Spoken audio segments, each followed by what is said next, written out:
Second video we ever made was about my monster forge. I designed this and built it, I think maybe 15 or 16 years ago. And I've been using it ever since, but there's a design flaw right here. I didn't have enough refractory coming around the side to protect this steel. And there was a stress riser, a crack at that hard inside corner, and so sure enough, it broke off right along here on both sides, and I've been running it anyhow, and I've scaled that down until there's not much left. So I gotta cut that out, freshen this up, and I'm gonna cast new refractory that comes clear out and shelters that thing well enough that it doesn't happen again. I'm gonna incorporate some doors. And then when that's done, if this is the Daddy Bear forge, I'm gonna build a Mama Bear forge that runs off one ribbon burner, and I'm gonna build that out of this piece of pipe right here. I'm gonna see if I can lift that old boy off there, get him on the ground without making the situation worse, and make the situation better. When I got a commission for some really big truss plates, like 22 inches wide and 36 inches long, and they had to be hot and they had to be textured, and so I needed a big forge, I decided I wanted the top removable and I wanted the bottom replaceable. It had to accommodate ribbon burners that I got from my friend Ron Wales, and at the end of the day, after spending a pretty good chunk of change, I was pleased and relieved that the thing actually worked.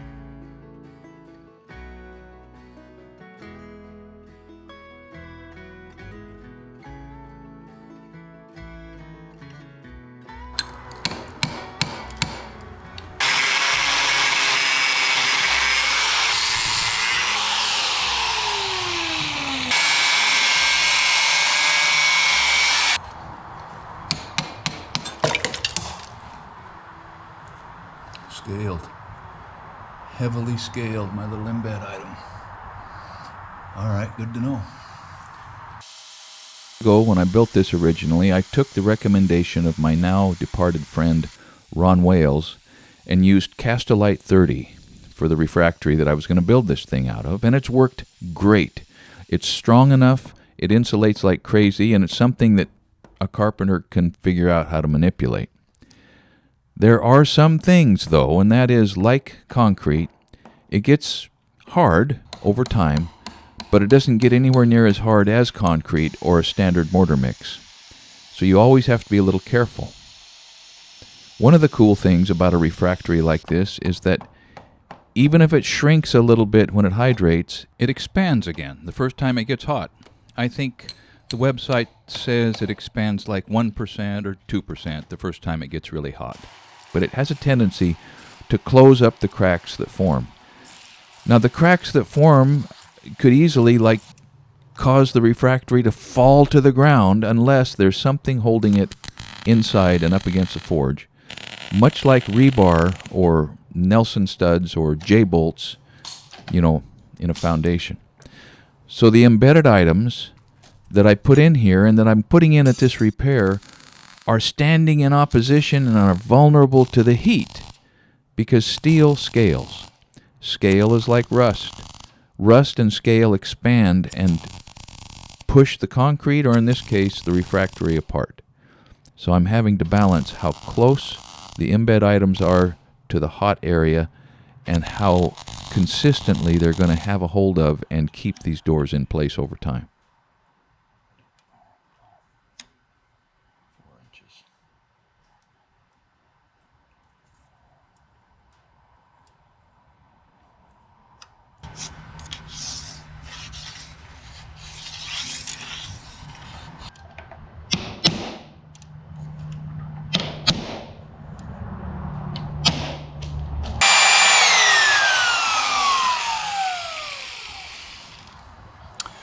I need a sharper bit.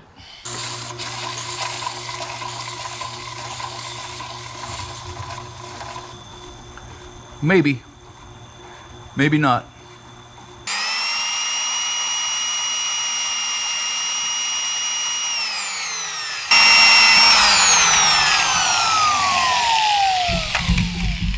Sharper.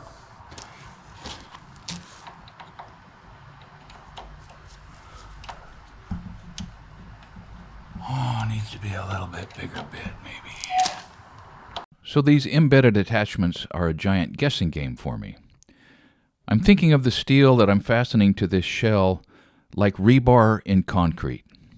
It's something that the refractory can bond to, that it will get a hold of, and that will keep the refractory in place for a long time, I hope, by giving the doorway tensile strength and some resistance to impact.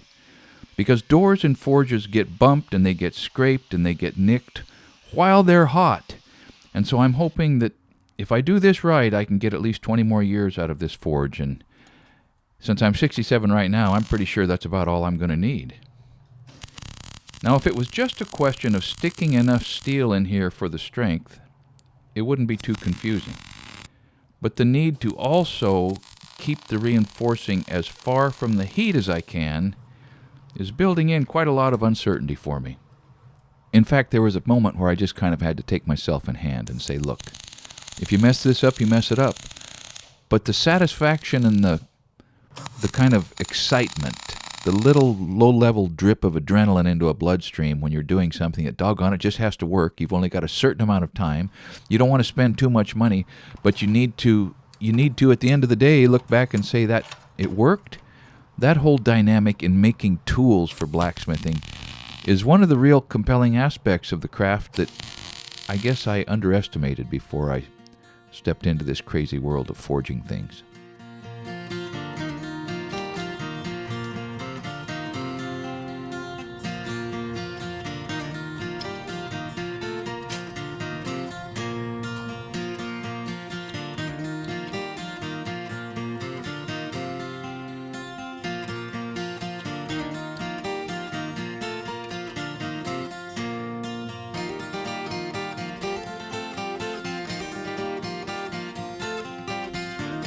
It's my best guess. The steel is back in far enough. I do not think it's going to scale much, and there's plenty of steel around the face of this thing to reinforce it against my carelessness when I'm swinging in heavy pieces. Here's what it looks like before I cut the profile. This is the height of the door. There's about 1.25 inches to 2 inches of clearance from the edge of all of the steel, 1.75 inches back to the clearance on that piece of cast iron. I'm going to take this down, make the mark, cut it, and put it back in. Top of the opening. Flush with the top of the forge. Approximate profile of the sweep on the existing material.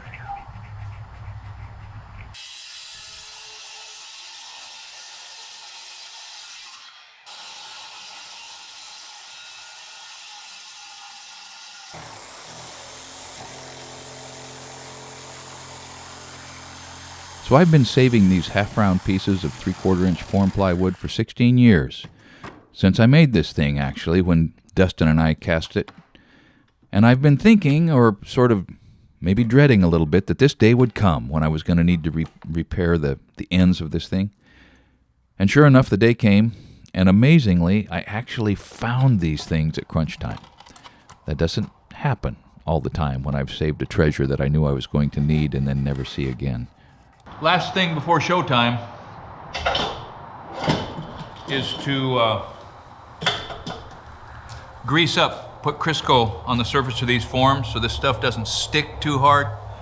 Last time I did this, I just sprayed a little diesel on there, but it stuck tight. And I don't want to do anything to degrade this. Crisco, paper towel,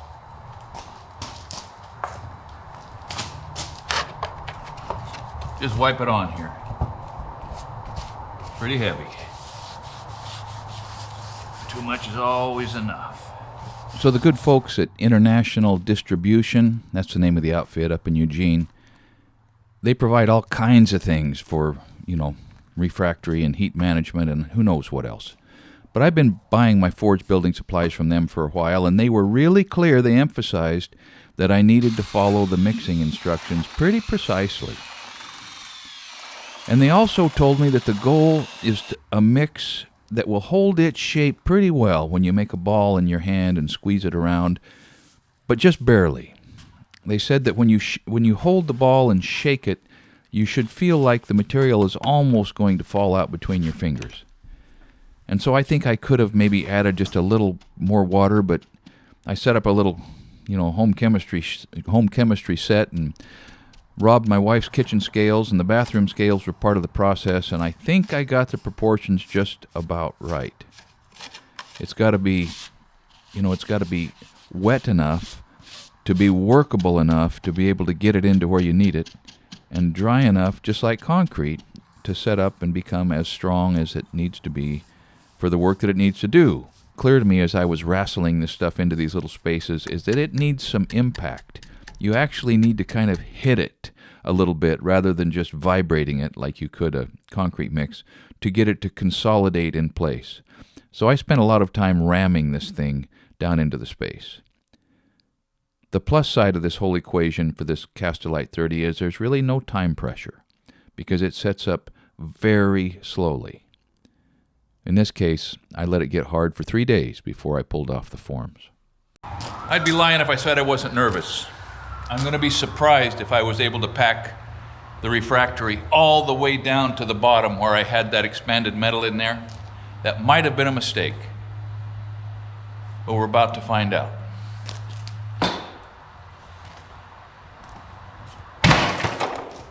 Yep, I gotta patch this. Gotta patch. I didn't film that, I should have. I just mixed up a little bit in a little sheetrock pan, margin trowel. I wet the subgrade a little bit and I troweled it in. We'll see how that works.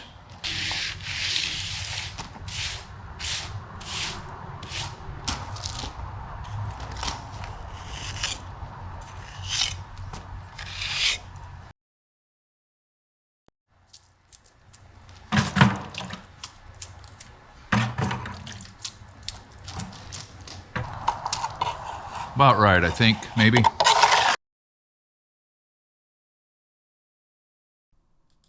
I debated whether to even include in this video the fact that I needed to fix my coal forge also. The coal forge, the fire pot that I got from Cy when I first met him, I think now 22 years ago, was all cracked up. It was just wrecked. It was done, and the clinker breaker hadn't worked for years, so I figured I would just take care of both problems at one time. And Centaur Forge had precisely what I needed. Now, cast iron is super soft compared to steel, but boy, it drills and taps really smoothly. Well, the bolt holes fit, the threads are fine, the bolts I had on hand work great. Let's see if I can fish this whole thing down in there and then put the clinker breaker in after it's hanging into the forge. We'll be lucky if that works out.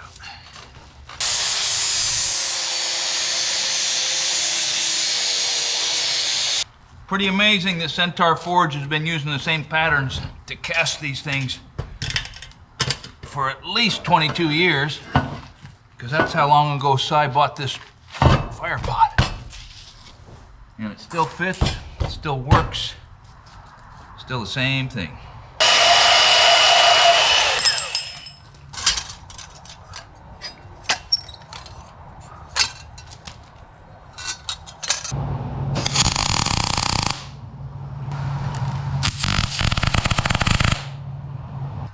That's the clinker breaker. Going back in the linkage that I had. Should be all right. All right, about right.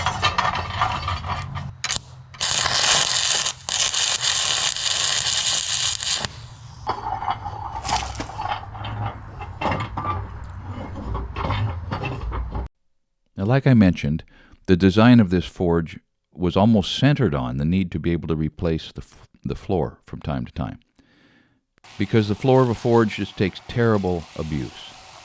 But here's the thing, and I've had to sort of make clear for a lot of people who have called me over the years that hard fire brick is great in the bottom of a fireplace, but I don't think it has any place in a forge because it's a heat sink. It sucks up heat for hours, it seems like, and I think if I was using hard fire brick on the floor of this forge, I would probably never have had to replace it, and I probably would have never gotten up past a low orange forging temperature because it just sucks the heat out of the forge. But these lightweight bricks, yes, they're soft, yes, they break apart, yes, they're a little bit expensive, but they insulate like crazy. And if hot is what you need, insulation is what you've got to have.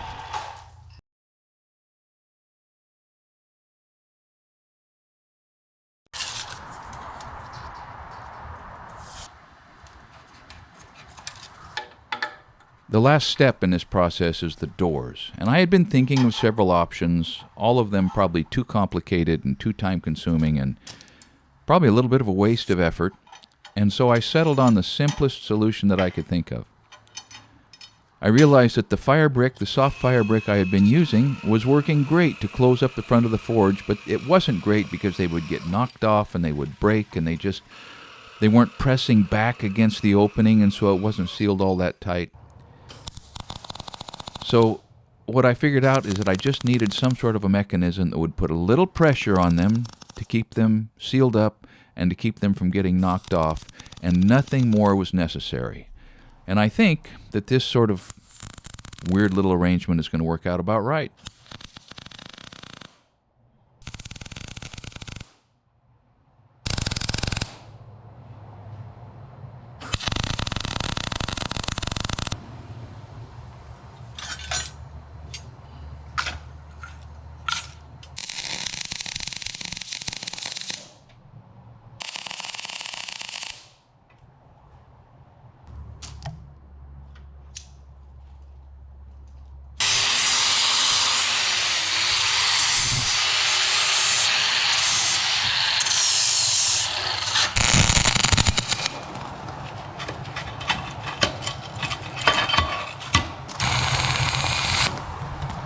I think that's a chrome moly shaft, and boy, it doesn't want to weld.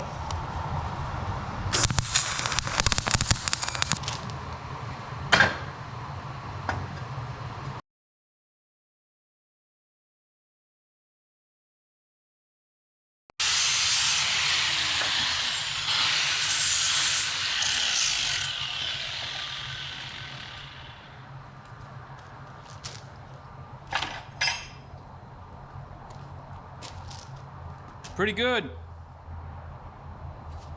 Pretty terrible. I don't know what the difference was. This bar's a piece of 4140, and I don't know if the high carb, I don't know. But I'm going to try to do that on the next one.